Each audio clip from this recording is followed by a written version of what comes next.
There is a particular kind of disappointment that money cannot undo. You've stood at a gleaming counter, lifted a crystal flacon, pressed the atomizer, and felt, for a brief seductive moment, that you were choosing something rare, something worthy of the woman you are. You paid without flinching, because you'd seen it everywhere.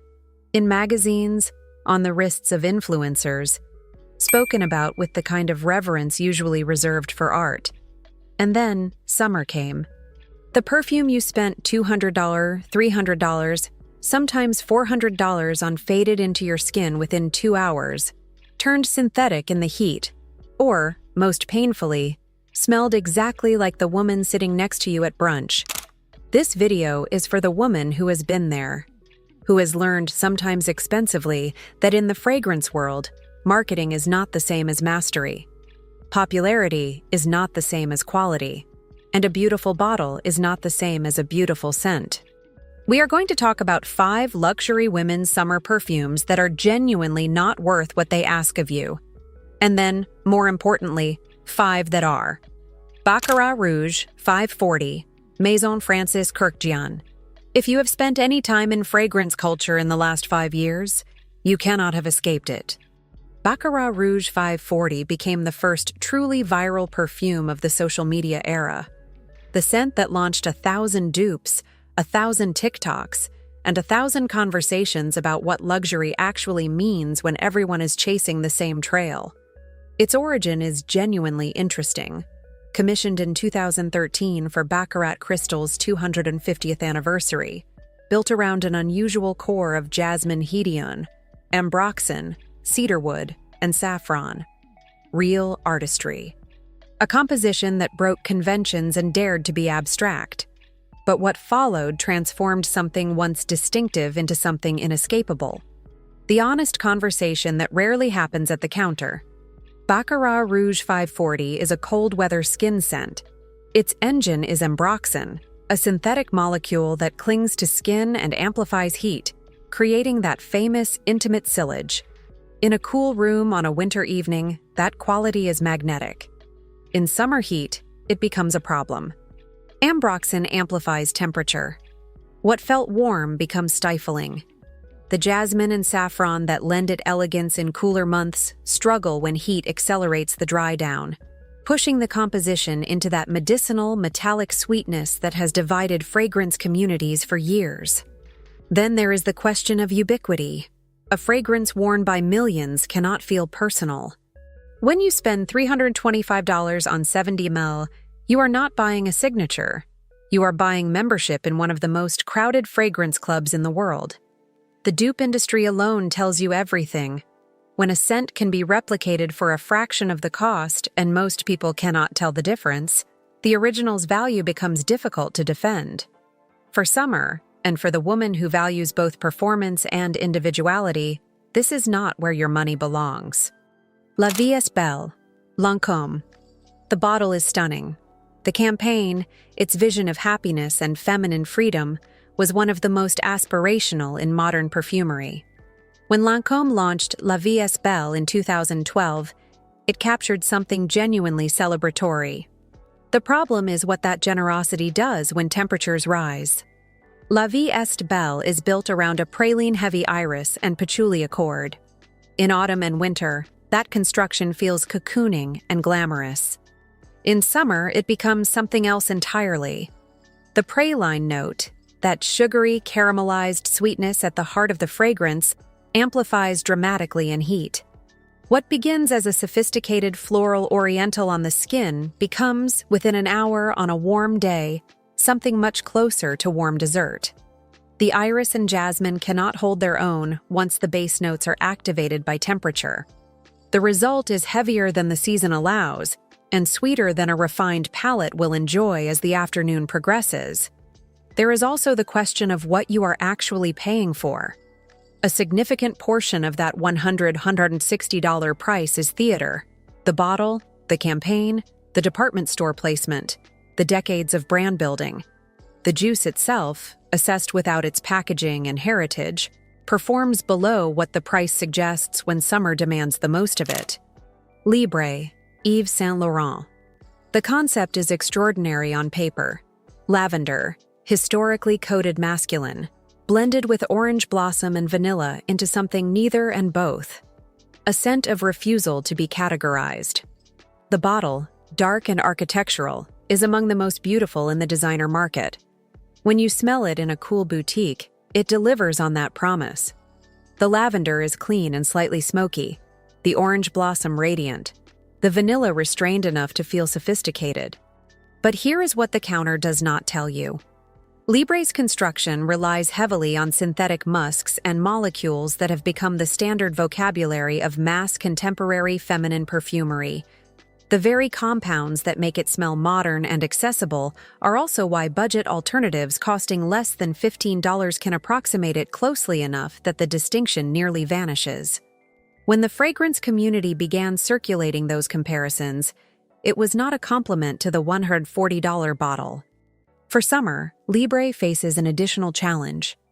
Its moderate longevity, a consistent criticism even from admirers, becomes more apparent in heat, where evaporation accelerates and the fragrance retreats to a barely there skin scent by midday. More fundamentally, it smells like its category. The idea of a modern feminine fragrance, competently executed.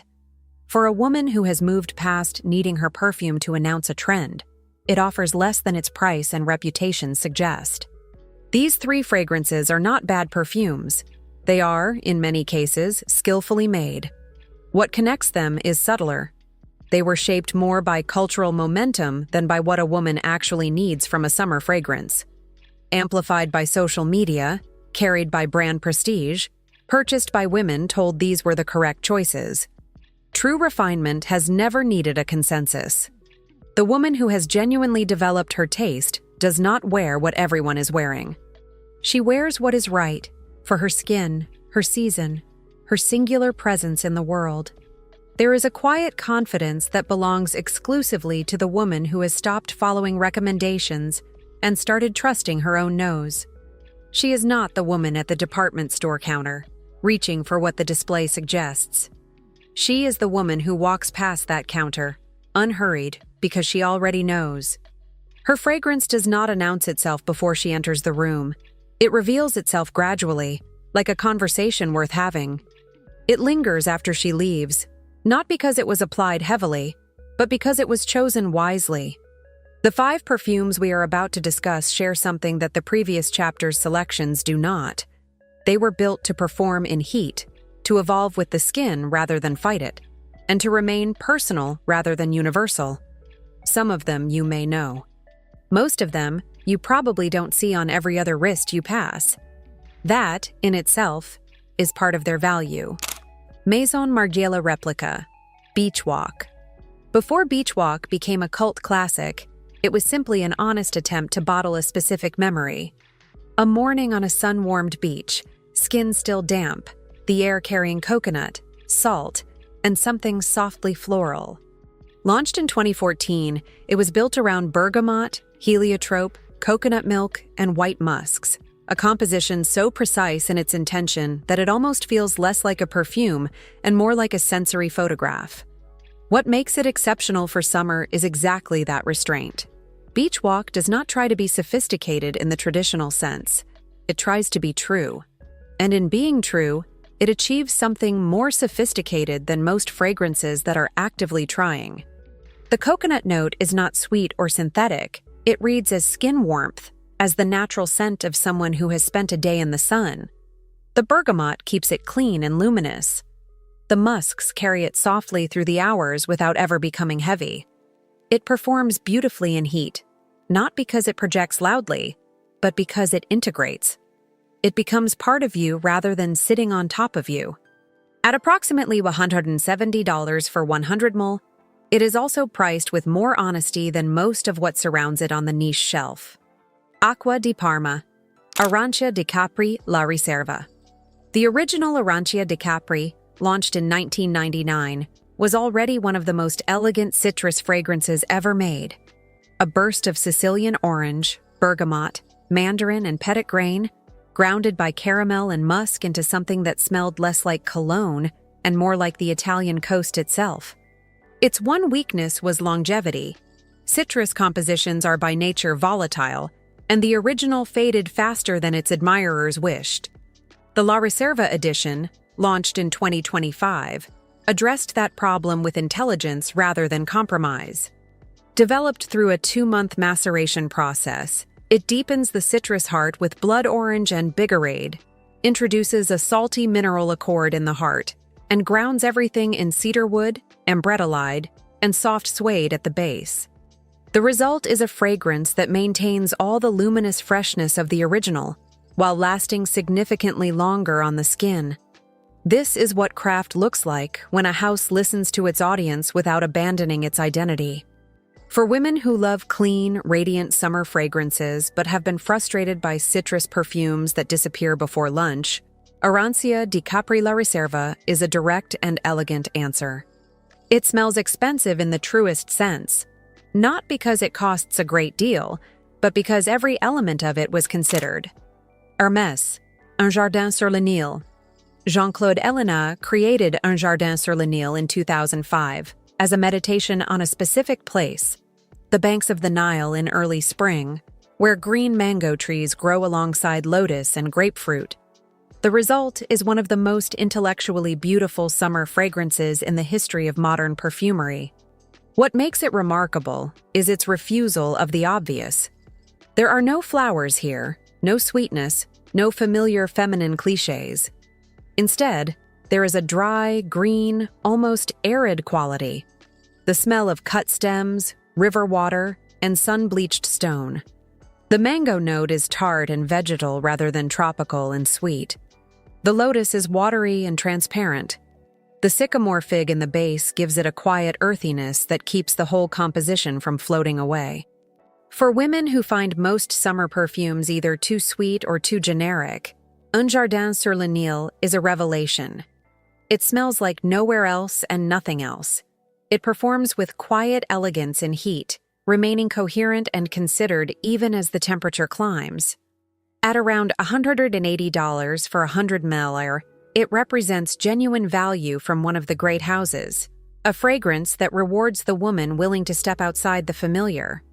Guerlain Herba Fresca, first released in 1999 and still quietly available for those who know to look, Herba Fresca is one of the most underappreciated summer fragrances in the Guerlain catalog, which is saying something for a house with over 170 years of perfume history.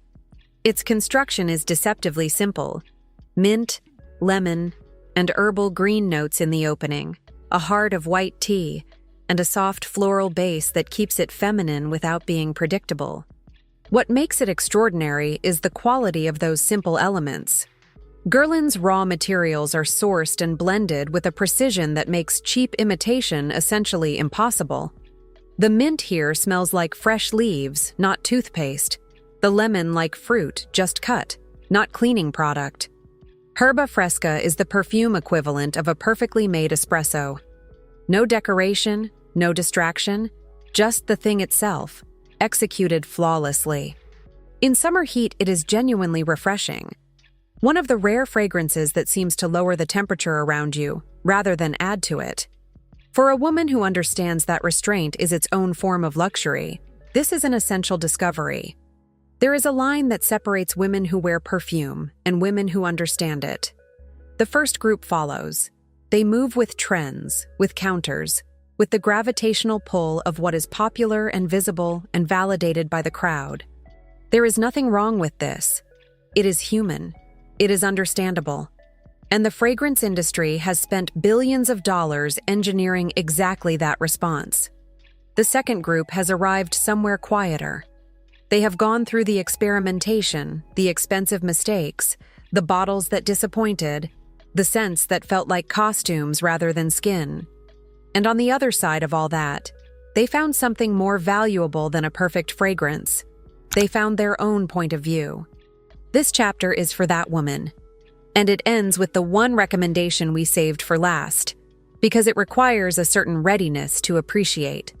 Diptyque Eau de Sens.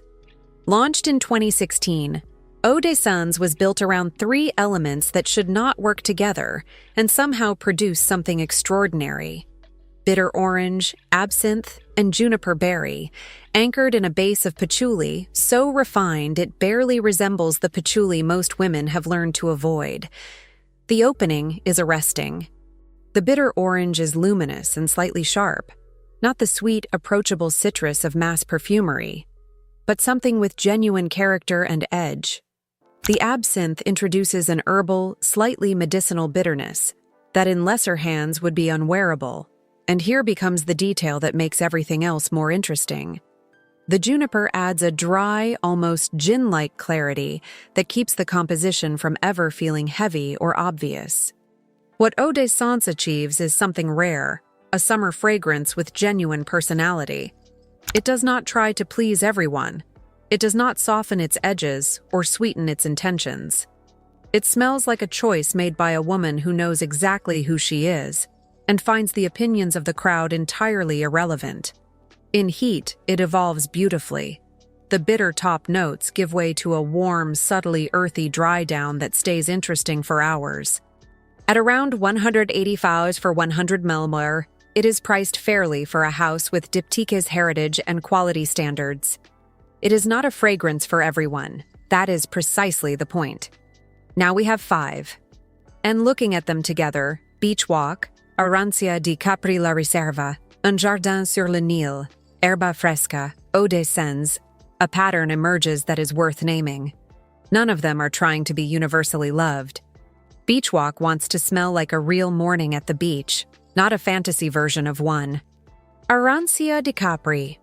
La Riserva wants to smell like actual Italian citrus, not the synthetic approximation most houses settle for. Un Jardin sur le Nil wants to smell like a specific riverbank at a specific time of year, and if you have never been there, it takes you anyway. Herba Fresca wants to smell like fresh herbs and honest simplicity, with zero apology. And Eau de Sens wants to smell like a woman with genuine opinions about what beauty means. Each of them made a decision. Each of them accepted that decision would exclude some people. And in accepting that, they achieved something that Baccarat Rouge 540, La Vie Est Belle, and Libre, for all their technical competence, ultimately do not.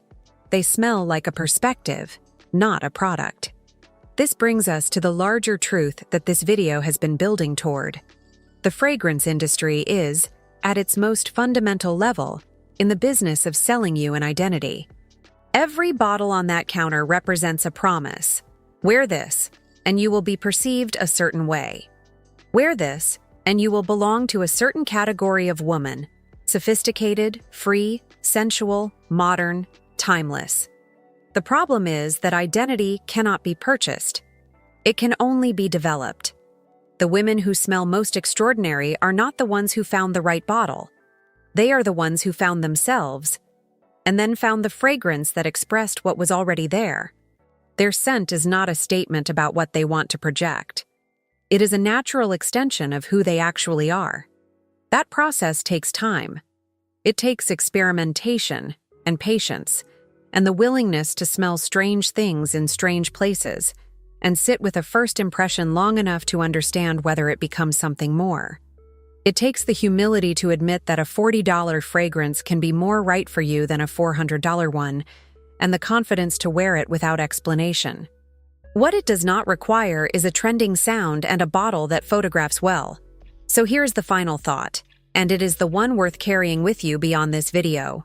The next time you stand at a counter, or scroll through a recommendation, or feel the pull of something that everyone seems to be wearing, pause. Ask yourself a different question. Not, is this prestigious? Not, will people recognize this? But, does this smell like me?